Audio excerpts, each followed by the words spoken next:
मुझे शुगर है। ऐसा आपने अक्सर सुना होगा लोगों को बोलते हुए जब आप उनको चाय ऑफर करते हैं या कुछ मीठा ऑफर करते हैं। Essentially what they are trying to say is कि वो डायबिटिक है और इंडिया में 10 में से 1 इंडियन डायबिटीज से सफर करता है और बहुत ही ज्यादा प्रेवलेंट है ये डिजीज हमारी कंट्री में। पूरी दुनिया की 17% डायबिटिक पॉपुलेशन इंडिया में रहती है। मतलब इतना ज्यादा सिग्निफिकेंट है डायबिटीज हमारी कंट्री में। ऑल्दो हमारी पॉपुलेशन भी बहुत ज्यादा है, but 17% of world diabetic population stage in India.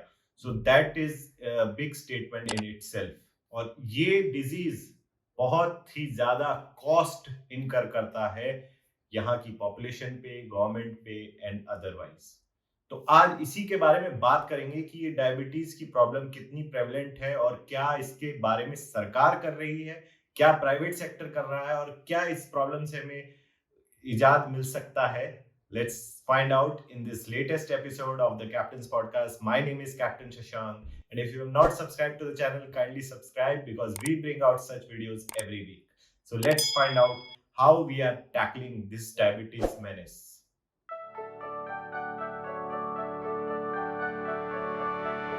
तो जैसे हमने बात करी, नॉट जस्ट हेल्थ पे, बॉडी फिजिकल हेल्थ पे, आपको फाइनेंशियली भी ये बहुत डिस्टर्ब करता है। अगर depending on who you ask, 11,000 से 25,000 तक का खर्चा जो है एक साल में डायबिटिक पेशेंट उठाता है। वो उसमें आता क्या है कि आपका इंसुलिन हो गया, देन आपकी मेडिसिन हो गई, ब्लड टेस्ट रेगुलर आपको करवाने पड़ते हैं, डॉक्टर्स को विजिट करना पड़ता है, उनकी फीस, तो ये सब मिला के इतना खर्चा जो है आपको बेयर करना पड़ता है। एंड नॉट जस्ट दैट, आपका जो डायबिटीज की वजह से बाकी बॉडी फंक्शंस पे भी इफेक्ट पड़ता है, आपकी किडनीज पे। आप हायर, हमने हार्ट अटैक के ऊपर वीडियो करी थी, आप मैं लिंक डालूंगा यहाँ पे, उसमें भी ये बताया गया है कि जो स्ट्रोक का जो चांसेस है वो बढ़ जाते हैं अगर आप डायबिटिक है तो। और एक आंकड़े के मुताबिक 1/3 of diabetic population in India earns less than 20,000 per month. मतलब 20,000 से कम उनकी इनकम होती है महीने की, जो डायबिटीज के शिकार हैं। और आप सोचिए, मतलब 20% of their income is spent on this treatment of diabetes alone. आप जो पूरे महीने में जो आप पैसा कमाते हैं उसका 20% आपकी तो इसमें हेल्थ और डायबिटीज रिलेटेड ट्रीटमेंट में चला जाता है। तो बाकी आप फिर खर्चों को कैसे पूरा करेंगे?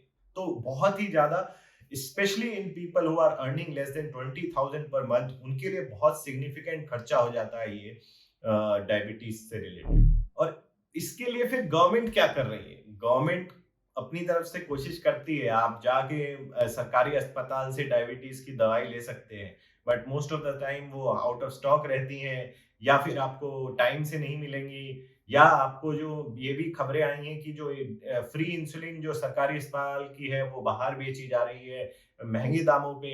और सब स्टैंडर्ड दवाइयों का डर अलग रहता है।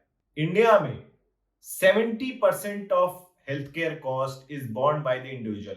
कहने का क्या मतलब है? इस 70% जो खर्चा है अपनी हेल्थ के ट्रीटमेंट और उसके ऊपर जो आप करते हैं, वो 70% आपकी जेब से जाता है, बाकी 30% गवर्नमेंट एक तरह से बियर करती है। ये चीज वर्ल्ड ओवर सिर्फ 20% है। मतलब 20% आउट ऑफ पॉकेट एक्सपेंस होता है बाकी जगहों पे ऑन एन एवरेज एक इंडिविजुअल का, बाकी गवर्नमेंट बियर करती है।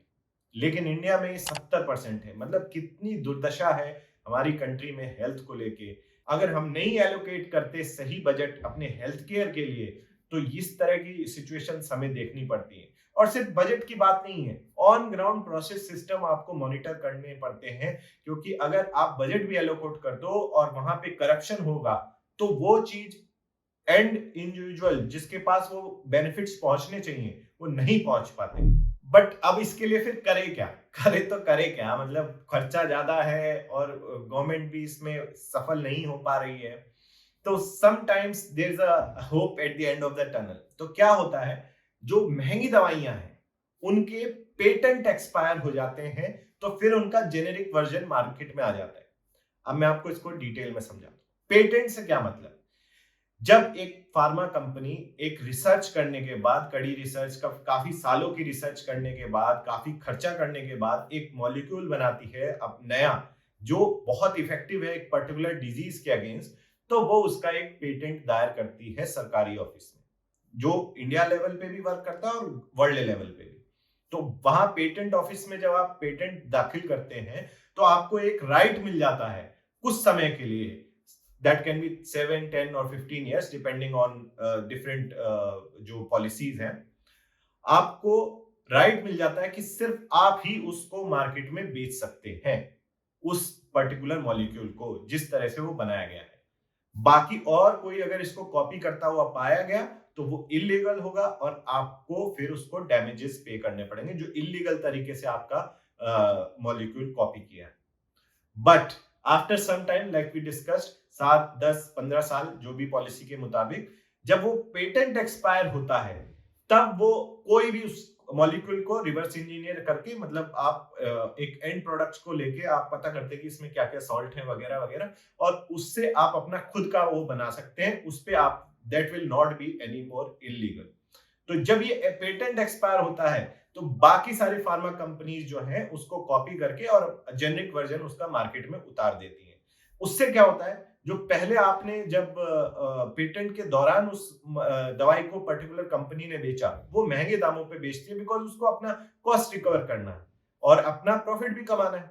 But once the patent expire, तो वो जो दवाई है वो जेनरिक वर्जन आपको मार्केट में मिल जाता है और वो सस्ता भी होता है, बिकॉज बाकी कंपनियों ने तो खर्चा नहीं किया आर-एन-डी में, उन्होंने तो डायरेक्ट उठाई दवाई, उसका निकाला सॉल्ट और उसी मिक्सचर में बना के और फिर बेचना शुरू कर दिया।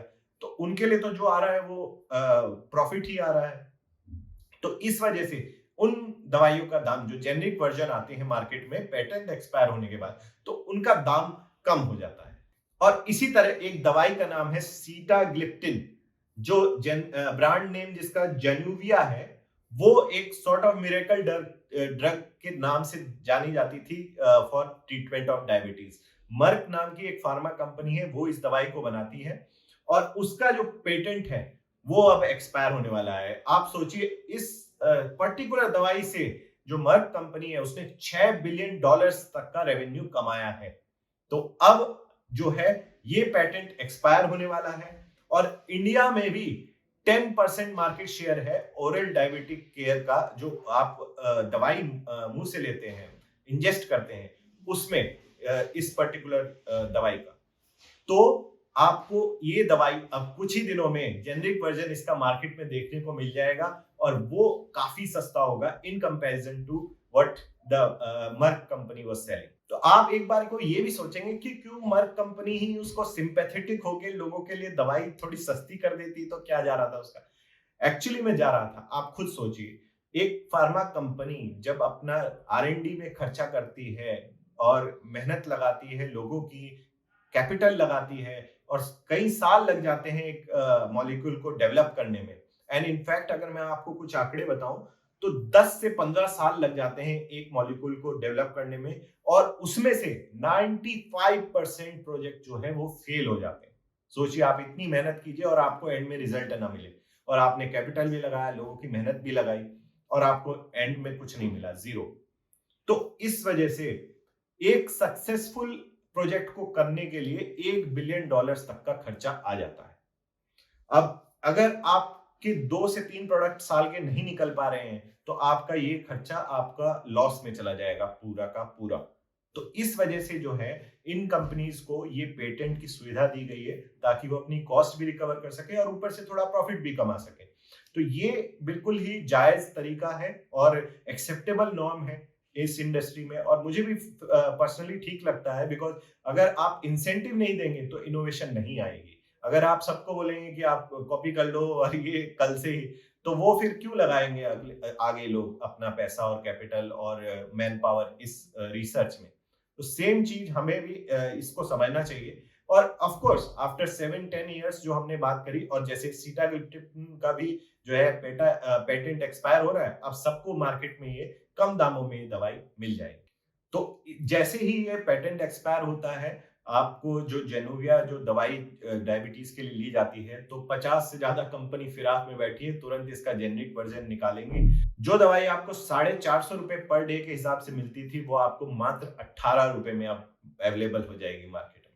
तो ये कुछ तरीके हैं जिस वजह से थोड़ा आप बर्डन, फाइनेंशियल बर्डन एटलीस्ट कम कर सकते हैं डायबिटिक पेशेंट की केयर में। तो इसी तरह से और भी एक, जैसे ये पहली बार नहीं हो रहा है, इससे पहले टेलीकेप्टिन करके एक दवाई हुआ करती थी, उसका भी 2015 में जैसे ही पेटेंट एक्सपायर हुआ था, 250% से उसकी डिमांड जेनरिक मार्केट में बढ़ गई थी। एंड 2025 तक ऐसे ही 4 पेटेंट और एक्सपायर होने वाले हैं। तो थोड़ा आप इस चीज में अपने आप को सांत्वना दे सकते हैं कि एटलीस्ट जो खर्चा है दवाइयों के ऊपर, वो कम होते जा रहा है as and when these patents expire. और आपको जो है, अगर आप डायबिटिक हैं, तो आप इस चीज में थोड़ी सांत्वना ले सकते हैं कि आप का खर्चा एटलीस्ट फाइनेंशियली कम होगा डायबिटिक केयर के ऊपर। इसके अलावा हमें ये लगता है कि अगर आप अपनी डाइट पे कोशिश करें और एक्सपर्ट्स की सुने, एक्सरसाइज को अपने रूटीन फॉर्म में लेके आए,